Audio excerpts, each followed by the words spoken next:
Hello आदाब सत श्री अकाल नमस्कार वड़कम बच्चों, कैसे हैं आप। मैं आपका मैथ्स टीचर सद्दाम सलमानी स्वागत करता हूं आपके अपने tuition hub backbencher tuition hub में। चल रहा है chapter height and distance, question number 11 discuss कर रहे हैं और ये सारे क्वेश्चन हम कर रहे हैं एनसीईआरटी। तो अपनी एनसीईआरटी खोल लीजिए और क्वेश्चन करिए करिए करिए, प्रैक्टिस करिए। प्रैक्टिस मेक मैन्स परफेक्ट और वुमेन टू। तो यहाँ पे हम क्वेश्चन करेंगे, क्वेश्चन नंबर 11 की बात होती है। क्वेश्चन कह रहा है आपसे, देखिए क्वेश्चन ध्यान से अगर हम पढ़ेंगे तो ये कह रहा है एक टीवी टावर है, a TV tower stands vertically on a bank. अब बैंक क्या होता है बेटा? बैंक होता है जनरली नदी का किनारा होता है या कोई भी ये जो चीज़ है जिसके ऊपर ये खड़ा हुआ है टीवी टावर, इसको क्या बोल रहे हैं यहाँ पे? बैंक बोल रहे हैं, ठीक है। ऑफ अ कैनाल यानी कि जनरल किसी नदी का किनारा, किसी नाले का किनारा जहाँ पे नाला बह रहा है या नदी बह रही है या नहर बह रही है। जनरली कैनाल को नहर कहते हैं। तो नहर बह रही है, उसके साइड में जो किनारा होता है वहाँ पे एक टावर है, टीवी टावर है। From a point on the other bank, दूसरे बैंक से यानी कि दूसरे एरिया से। ये बीच में जो है क्या है? नदी या कैनाल, आपका जो वो है नहर, वो बह रही है। और यहाँ से क्या हो रहा है? Angle of elevation to the top of the tower is 60 degree. तो यहाँ पे क्या हो रहा है? यहाँ पे हो रहा है opposite tower, the angle of elevation from the top of the tower is 60। और एक और पॉइंट है 20। तो ये यहाँ से, ये है दूसरा पॉइंट, दूसरा बैंक है कैनाल का, यहाँ से 60 डिग्री है। और यहाँ से 20 मीटर दूरी पे एक पॉइंट डी है, यहाँ से कितना है? 30 डिग्री है, ठीक है। तो away from the point line joining, और इस तरीके से आपका ये फिगर कंप्लीट होता है। हमें निकालना है height of the tower and the width of the canal, यानी कि हमें BC निकालना है, विड्थ ऑफ द कैनाल, और AB निकालना है। तो ध्यान से देखिए कैसे करेंगे। ट्राइंगल हम यहीं ले लेंगे और सीधा सीधा क्वेश्चन करेंगे। क्वेश्चन नंबर 11 की बात हो रही है। तो यहाँ पे सबसे पहले मैं बात करता हूँ इन ट्राइंगल ABC। अगर मैं आपसे बोलूँ कि मैं यहाँ पे इसको, ये जो BC है, ठीक है, ये BC को मैं x ले लेता हूँ और AB को h ले लेता हूँ, तो कोई प्रॉब्लम है क्या? नहीं, कोई प्रॉब्लम नहीं होनी चाहिए। तो यही करते हैं। तो इन ट्राइंगल ABC, कौन सा? ABC आपका क्या हो गया? tan 60 is equal to AB upon BC। ध्यान से देखिए क्या बोल रहा हूँ। आपका ABC यानी कि ये वाले ट्राइंगल में ABC में AB अपॉन BC कितना है? tan 60 है। अब AB मेरे पास कितना है बच्चों? h है, और BC कितना है? x है। tan 60 होता है √3, और यहाँ पे हम x इससे मल्टीप्लाई करेंगे, ये हो जाएगा √3x इक्वल टू h। तो यहाँ पे आपको फर्स्ट इक्वेशन मिल जानी है। सेकंड में बात करता हूँ इन ट्राइंगल ABD। तो ABD की अगर मैं बात करता हूँ, ABD में क्या हो रहा है? यहाँ पे ध्यान से देखेंगे अगर आप, तो AB अपॉन में BD is equal to tan 30। क्या हो रहा है? tan 30। AB अपॉन में BD is equal to tan 30। और यहाँ से मुझे अगेन क्या मिलेगा आपको? AB अपॉन BD क्यों हो रहे हैं? हम देखो बार बार वही वाली बात है बेटा, perpendicular upon base, perpendicular upon base. इस क्वेश्चन में फिगर अगर आपने, इस क्वेश्चन कह रहा हूँ, इस चैप्टर में अगर आपने फिगर क्रैक कर ली कि फिगर कैसे बनेगी, तो मार्क माय वर्ड्स, इससे आसान चैप्टर कोई नहीं है। बहुत आसान है, सिर्फ हाइट और डिस्टेंस। दो ट्राइंगल होंगे, दो वेरिएबल होंगे, एक से आपको इक्वेशन बनानी है, दूसरे में पुट करनी है, बात खत्म। जैसे यहाँ पे हो रहा है tan 30 होता है 1/√3, और AB की वैल्यू हो गई h, और साथ में BD अगर आप देखोगे यहाँ पे, तो BD कितना है बेटा? x + 20। कितना है? x + 20। अभी x + 20 इधर मल्टीप्लाई, √3 इधर मल्टीप्लाई, ये हो गया x + 20 is equal to √3h। अब मैं बात करता हूँ h। तो सर मैं h यहाँ से ले सकता हूँ, बिल्कुल ले सकते हो, h यहाँ से ले लीजिए, बिना सोचे समझे h यहाँ पे पुट किया है, तो आपको मिलेगा x + 20 is equal to √3 into √3x। और इसी के साथ मेरे प्यारे बच्चों ये बन गया 3x, x + 20, ये x उधर जाएगा, और 20 is equal to 3x - x, 2x और 20। क्या मिल रहा है? 2x और 20। 2 से 20 गया 10, यानी कि x की वैल्यू कितनी आ गई 10 मीटर। कैनाल के बीच का डिस्टेंस कितना है, कैनाल के बीच का डिस्टेंस 10 मीटर। हाइट निकालेंगे तो हाइट के लिए तो हमारे पास ऑलरेडी रिलेशन है ना, हाइट के लिए तो रिलेशन है, ये रहा प्यारा सा रिलेशन।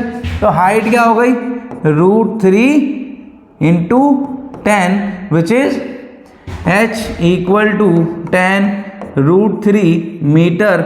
और इसी के साथ मेरे दोस्त आंसर आपके पास दोनों है। हाइट ऑफ द टावर कितनी आई है 10√3 और कैनाल के बीच का डिस्टेंस कितना आया है 10 मीटर। फटाफट से नोट करेंगे, फटाफट से नोट करेंगे। टाइम नहीं है, क्या बात है, टाइम टाइम टाइम टाइम की बड़ी भाई टाइम की कीमत होती है, क्या बात है। बस सर आज तो फिलॉसफी झाड़ रहे हैं पूरी पूरी। बहुत आसान क्वेश्चन होते हैं, बहुत आसान, ध्यान से देखिएगा। अगला क्वेश्चन, अगली क्वेश्चन पे बढ़ रहे हैं। From the top of the 7 metre high building, एक 7 मीटर की क्या है बिल्डिंग है। तो बिल्डिंग को मैं एक लाइन से डिनोट कर देता हूँ। ये रही एक 7 मीटर की बिल्डिंग, ठीक है, 7 मीटर की बिल्डिंग। अरे भाई साहब, अरे भाई साहब, दोबारा बना लेंगे। 7 मीटर की बिल्डिंग है, ठीक है। अब ये 7 मीटर की जो बिल्डिंग है ना, इसमें क्या हुआ है,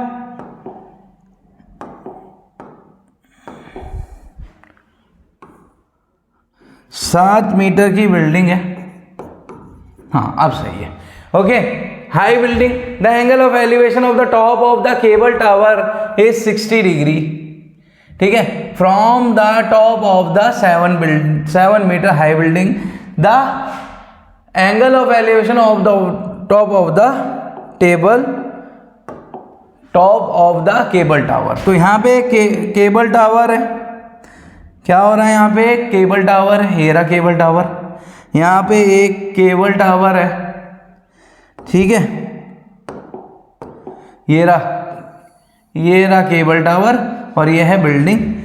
अब यहाँ से बिल्डिंग से इसके ऊपर एक क्या है बेटा, एंगल ऑफ एलिवेशन। तो एंगल ऑफ एलिवेशन कैसे बनेगा, यहाँ से देखो, ये रहा from the top of the 7 metre high building, the angle of elevation of the top of the cable tower is 60 degree. तो आपको हमेशा पता है जो आपका एंगल ऑफ एलिवेशन होता है, एंगल ऑफ एलिवेशन होता है वो हमेशा क्या होता है, लाइन ऑफ साइट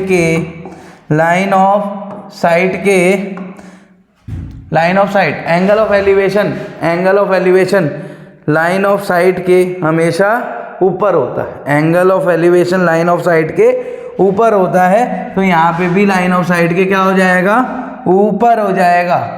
ध्यान से देखिए क्या हो रहा है यहाँ पे, ये है आपका हॉरिजॉन्टल लाइन, ये हॉरिजॉन्टल लाइन है और ये आपका क्या हो गया, एंगल ऑफ एलिवेशन जो है कितना 60 डिग्री, ठीक है। ध्यान से देखेंगे। And the angle of depression of its foot is 45। क्या चीज है ये सर, ये चीज समझ नहीं आ रही। Angle of depression of its foot, ध्यान से देखना बेटा, ये 60 डिग्री है और यहाँ पे एक और आपके पास क्या है, ये चीज, ठीक है, एक एंगल और है। एक काम करता हूँ, इसको मैं डार्क लाइन से बनाता हूँ तो ज़्यादा क्लियर रहेगा आप लोगों को। इसको मैं डार्क लाइन से बनाता हूँ, ठीक है ना, ये रहा। और ये जो एंगल है, ये आपका क्या है, एंगल ऑफ डिप्रेशन है। ये एंगल क्या है बेटा, एंगल ऑफ डिप्रेशन है। ये एंगल कितना है, 45 डिग्री। ध्यान से देखिए क्वेश्चन, अब ध्यान से पढ़ेंगे। From the top of 7 metre high building, 7 metre high building है, angle of elevation of the top of the cable tower. तो angle of the elevation of the top of the cable tower is 60 degree. तो top से angle of elevation कितना है, 60 degree. तो मैंने क्या किया, यहाँ पे एक हॉरिजॉन्टल लाइन बनाई और 60 डिग्री एंगल बना दिया टॉप से। And the angle of depression of its foot is 45 degree. और यहाँ से ये जो है ये कितना है, 45 डिग्री। एंगल ऑफ डिप्रेशन क्या होता है, लाइन ऑफ साइट से नीचे वाला एंगल। तो ये रहा लाइन ऑफ साइट और ये आपका क्या हो गया, एंगल ऑफ डिप्रेशन। ये क्या हो गया बेटा, एंगल ऑफ डिप्रेशन। इस चीज़ को ध्यान रखना, कुछ भी नहीं है, बहुत आसान है, बहुत ज़्यादा। ठीक है ना। तो अपन क्या करने वाले हैं अब यहाँ पे, हम इसका इस्तेमाल करेंगे। ABCD नाम दे देते हैं एक अच्छा सा कुछ लेके कलर, ABCD, ABCD, ठीक है ना। अब क्या होगा यहाँ पे क्या होगा, सबसे पहले लेते हैं, देखो ध्यान से देखो क्या कर रहा हूँ। अगर ये 45 डिग्री है तो ये भी 45 डिग्री होगा, ठीक है। बचपन में पढ़ा हमने क्या, दो पैरेलल लाइन है तो ये क्या हो जाते हैं, ऑल्टरनेटिव इंटीरियर एंगल। क्या कहते हैं इनको, ऑल्टरनेटिव इंटीरियर एंगल। बस इसी के साथ ये क्वेश्चन कंप्लीट हो जाएगा। इसको x मान लेता हूँ और इसको h मान लेता हूँ, पूरी बिल्डिंग की हाइट को क्या मान लेता हूँ, h मान लेता हूँ। अगर ये पूरा h है तो ये एक काम करता हूँ, इसको h मानते हैं, इसको, यानी कि A भी आपका h है, A भी h है। क्योंकि ये तो बेटा 7 है ना, BC तो 7 है ना, क्योंकि ED और BC तो बराबर है, हॉरिजॉन्टल लाइन है। ये एक क्या बना रहा है, रेक्टेंगल बना रहा है। ये एंगल इसके बराबर, क्यों, ऑल्टरनेट इंटीरियर। अब इन ट्राइंगल EDC, तो क्वेश्चन यहाँ से शुरू हो रहा है, आप क्वेश्चन में बने रहें। इन ट्राइंगल EDC, तो EDC क्या हो गया, EDC tan 45 is equal to ED upon में CD। अब ED मेरा कितना है बेटा, 7 मीटर, और CD कितना है, x है। tan 45 1 होता है, तो x इधर मल्टीप्लाई हुआ, ये बन गया x 7 metre. This is what, x क्या है, 7 मीटर। तो सर ये चीज भी 7 मीटर आ गई, ये 7 है, ये 7, यानी कि स्क्वायर बना रहा है। शेप आपको यहाँ पे दिख रही है, क्योंकि मुझे नहीं पता था कि स्क्वायर बना रहा है, यहाँ पे ये रेक्टेंगल जैसी शेप दिख रही है, लेकिन एक्चुअली स्क्वायर बना रहा है। एक बार मेरे पास x आ गया है तो जो ये वैल्यू है वही ये है, 7 मीटर हो गया ना। ध्यान से देखिए मैं क्या कहना चाह रहा हूँ, जो वैल्यू नीचे है वही वैल्यू ऊपर है, क्योंकि दोनों पैरेलल है, दोनों क्या है, पैरेलल है और इक्वल है। तो ये हो गया 7 मीटर। अब मैं बात करूँगा इन ट्राइंगल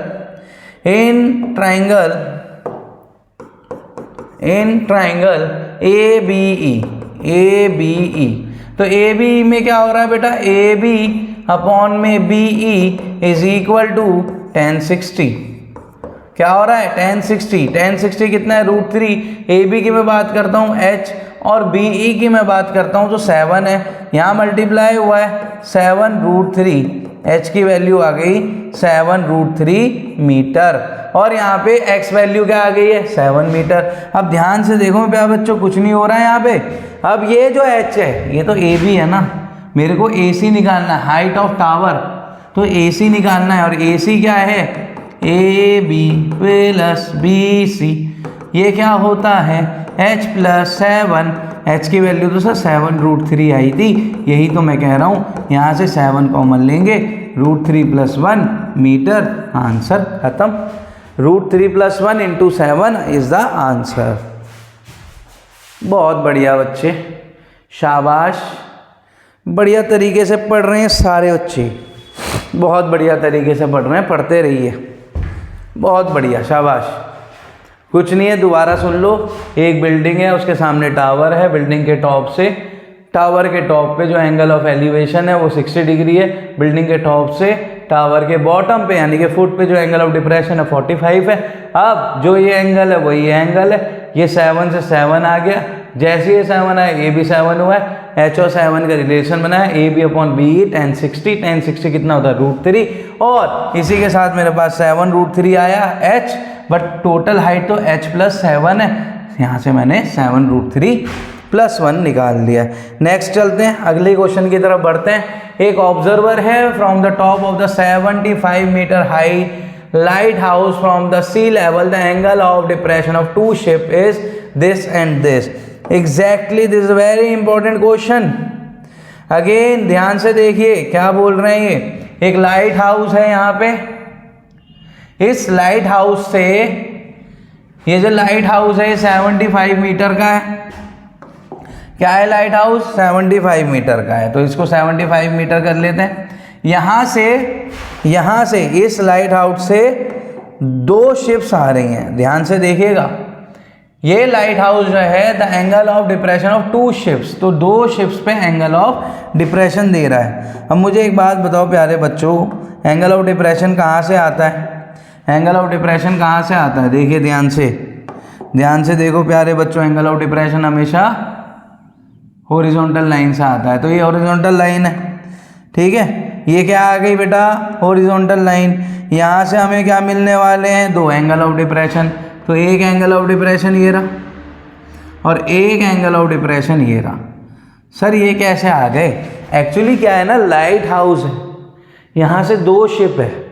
अच्छा, ये जो 2 शिप है एग्जैक्टली बिहाइंड, इस वर्ड को याद रखना। कभी कभी एग्जामिनर क्या कह देता है, ये जो एग्जैक्टली बिहाइंड की जगह कभी कभी एग्जामिनर ये कह देता है अपोजिट टू ईच अदर, यानी कि अगर ये लाइट हाउस है तो एक एंगल ये हो जाएगा, एक एंगल ये हो जाएगा। लेकिन यहाँ पे क्या हो रहा है? Exactly behind the one another.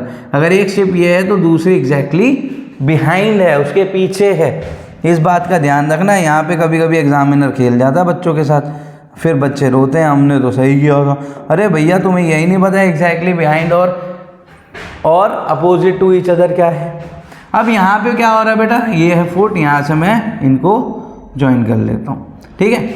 Now what they ask, उन्होंने बोला एक एंगल 45 है, एक 30 है, तो जो पास में होगा वो बड़ा एंगल होगा 45 और जो दूर होगा वो छोटा एंगल होगा यानी कि 30। तो ये हो गया आपका 45 और ये हो गया 30।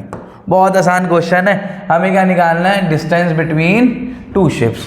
तो 2 शिप के बीच का डिस्टेंस निकालना है। हमेशा की तरह आप क्या करेंगे? सबसे पहले ट्राइंगल लिखेंगे। तो इन ट्राइंगल के नाम तो ले लूँ यार, ABCD। तो इन ट्राइंगल ABC में क्या हो रहा है? AB अपॉन में BC इक्वल टू 1045 है ना। तो 1045 1 होता है और AB को मैंने क्या माना है? AB मेरा 75 है, ये रहा। BC निकाल लेता हूँ। BC निकालूंगा कैसे? BC इधर आ गया, ये रहा BC 75 मीटर। तो एक डिस्टेंस मेरा कितना आ गया बेटा? 75 मीटर, ये रहा, ठीक है सर। अब इन ट्राइंगल